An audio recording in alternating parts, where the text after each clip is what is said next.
कि हम चुनाव तो जीत जाएंगे, लेकिन चुनाव केवल कांग्रेस को हराने के लिए नहीं जीते।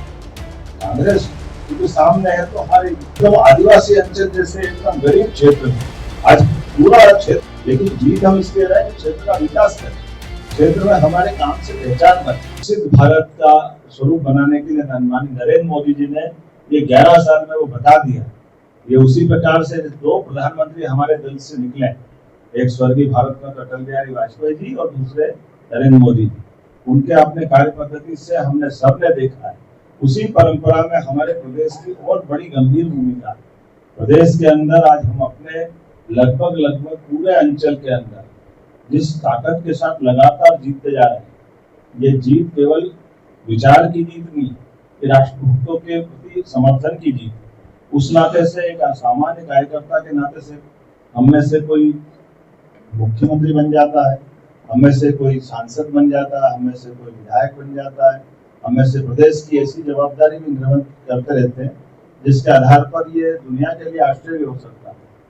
हम सब देख रहे हैं कि कांग्रेस के अंदर जिस प्रकार से निर्वाचन को मामले को लेकर बड़े जोर शोर से बातें कही गई थी, लेकिन कांग्रेस के जहाँ जहाँ निर्वाचन चल रहा वहाँ झगड़े हो रहे, दंगे हो रहे।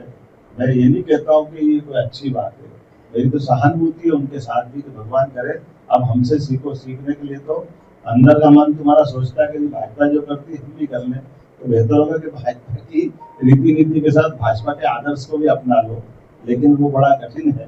ये बहुत हमारे इस भाव को कार्यकर्ता के नाते से अपनी मूल जड़ों से जुड़ करके, अब माननीय हेमंत जी का जो चयन हुआ बताया 1930 में आपके दादाजी चुनाव लड़ करके जीतते हैं, इसके खिलाफ कांग्रेस के खिलाफ। ये हमारे कार्यकर्ताओं की पृष्ठभूमि, ये अपने आप में मिसाल इस बात का कि तीसरी पीढ़ी आ गई, लेकिन तीसरी पीढ़ी के बावजूद भी विनम्रता वही है और अपने व्यापार व्यवसाय काम धंधे के साथ साथ एक आदर्श विधानसभा कैसे बनते हैं, एक आदर्श सांसद कैसे बनते हैं, हमारे दोनों निवृत्तमान अध्यक्ष जी से भी सीख सकते हैं, माननीय हेमंत जी से भी सीख सकते हैं।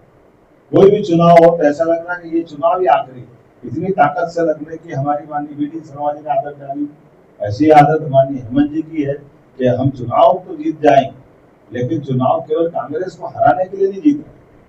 कांग्रेस क्योंकि सामने है तो हारेगी, कांग्रेस नहीं हो जो होगा निर्वाचन में वो हारेगा, लेकिन जीत हम इसलिए रहे कि क्षेत्र का विकास करें, क्षेत्र में हमारे काम से पहचान बने, जनता की जीवन में वो कठिनाइयां दूर करे जो वो उम्मीद से हमको वोट देती है। और एकदम आदिवासी अंचल जैसे एकदम गरीब क्षेत्र में आज पूरा क्षेत्र बदल गया। मैं दो उदाहरण देना चाहूंगा माननीय हेमंत जी के माध्यम से। पहली बार फूड पार्क का आपने आदिवासी अंचल में निर्माण कराया, वो भी ट्राइबल बेल्ट। भारत सरकार ने वो उसको एप्रिशिएट किया और पूरे देश में लागू किया कि हमारे पास फूड पार्क केवल शहरी क्षेत्र में नहीं लगना चाहिए, आदिवासी अंचल के आदिवासी भी नव उद्यमी तैयार होना चाहिए, उनकी गरीबी भी दूर होना चाहिए, गौशाला का संचालन कैसे होना चाहिए, प्राकृतिक खेती कैसे होना चाहिए, फूड पार्क के अंदर बाकी व्यवस्थाओं के आधार फूड प्रोसेसिंग इकाइयां खड़ी होना चाहिए ताकि फसल का ठीक दाम मिले। तो चुनाव के अंदर में भी, चुनाव होने के बाद भी परिवार का भाव कैसा बना रहता है, ये केवल भाजपा में ही होता है। और सर्वानुमति से चुनाव कैसे होता है ये भी आपने देखा। कल धर्मेंद्र जी एक बार नहीं दो बार नहीं, हमको डर लगा बीडी जी सामने का ऐसा नहीं कोई खड़ा हो जाए भगवान जाने कार्यकर्ता है क्या मालूम क्या है क्या नहीं, लेकिन उनका कॉन्फिडेंस हमारे कार्यकर्ताओं को ट्रेनिंग इतनी बार बोलने के बाद भी आप लोगों ने भी चलाया बहुत था, किसी को हवा भरने का प्रयास किया, लेकिन कोई खड़ा नहीं हुआ, जिनको खड़ा होना था वही हुआ। तो ये हमारी पार्टी की विशेषता है। और मैं आज के अवसर पर एक चुनाव ये नहीं, इसके बाद साथ में जो राष्ट्रीय परिषद का चुनाव हुआ वो भी वैसे ही हुआ।